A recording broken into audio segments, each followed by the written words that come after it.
নমস্কার বন্ধুরা, আমার ছোট্ট পরিবারে তোমাদের সবাইকে স্বাগত জানাচ্ছি। আশা করি তোমরা সবাই খুব ভালো আছো। আমিও খুব ভালো আছি। আর আজকে আমি তোমাদের জন্য নিয়ে এসেছি একটা সম্পূর্ণ ভিন্ন স্বাদের ও নতুন একটা রেসিপি। আজকের রেসিপিতে আছে সজনে পাতার পকোড়া বা বড়া। এই দেখো, এখানে আমি কতগুলো সজনে পাতা নিয়েছি। এটা আমি ভালোভাবে ধুয়েই নিয়ে এসেছি। আর এটা আমি মিক্সিং বলে ভালোভাবে বেটে নেব।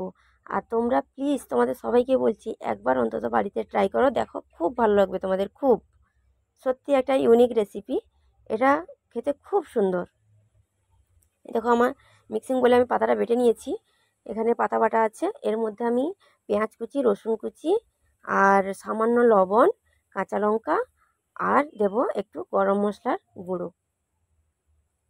দেখো, পেঁয়াজ কুচি দিলাম আমি প্রথমে। একটু বেশি করে পেঁয়াজ কুচি দিতে হবে এখানে, যেহেতু এটা পকোড়ার সাইজে আসছে। আর এর মধ্যে কিন্তু আমি বেসনও দেবো। এই যে রসুন কুচি দিলাম। যেহেতু সজনে পাতার একটা গন্ধ থাকে, সেটা কাটানোর জন্য এখানে রসুন ও গরম মশলার গুঁড়ো আমি ব্যবহার করলাম। লবণও দিয়েছি। এই দেখো, সানরাইজের চিকেন কারি মশলা বা যে কোনো গরম মশলা এটা তোমরা এখানে দিয়ে দিতে পারো।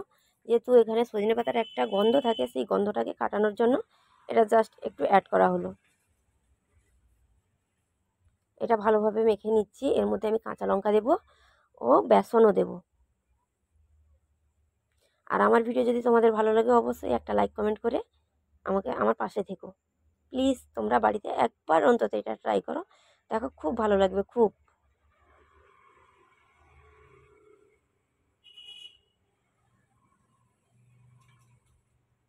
আর আজকের আমার এই ভিডিওটা কেমন লাগলো তোমাদের, প্লিজ আমাকে কমেন্ট করে জানিও। আরও একটু পেঁয়াজ দিলাম। এর মধ্যে এবার আমি কাঁচা লঙ্কা দেবো। এটা একটু ভালোভাবে মেখে নিতে হবে। এই যে কাঁচা লঙ্কা দিয়েছি। আর তোমরা এর মধ্যে গুঁড়ো লঙ্কাও দিতে পারো, সেটা তোমাদের পছন্দ অনুযায়ী দেবে। আমি তো এখানে শুধুমাত্র কাঁচা লঙ্কাটাই দিলাম। এরপরে আমি এখানে বেসনও দেব। বেসনটাও ভালোভাবে আমি মেখে নেব। এরপর কড়াইতে আমি তেল গরম করতে বসিয়েছি একদিকে। এখানে আমি সাদা তেল ব্যবহার করেছি। তোমরাও অবশ্যই এটায় সাদা তেলই ব্যবহার করো, বা সরিষার তেলও ব্যবহার করতে পারো। তো আমার মনে হচ্ছে পকোড়ার ক্ষেত্রে সাদা তেল ব্যবহার করাটাই একটু ভালো।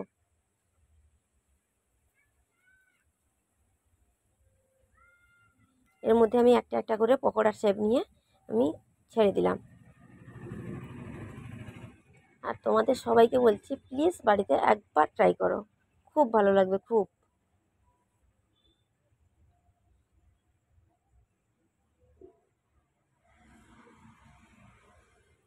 আর আরও নতুন নতুন রেসিপি বা নতুন নতুন ভিডিও দেখার জন্য প্লিজ আমার পাশে থেকো।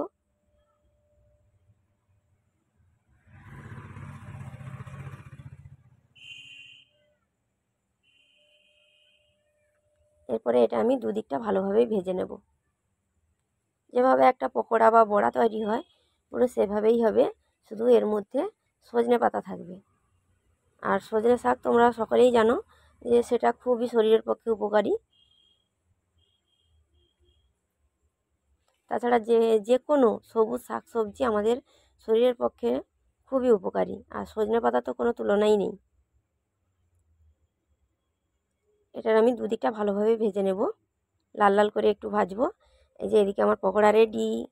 তার মধ্যে একটু আমি টমেটো সস দিয়েছি। আর তোমরা প্লিজ একবার বাড়িতে ট্রাই করো, দেখো অবশ্যই তোমাদের ভালো লাগবে। খুবই দারুণ খেতে এটা, খুব খুব।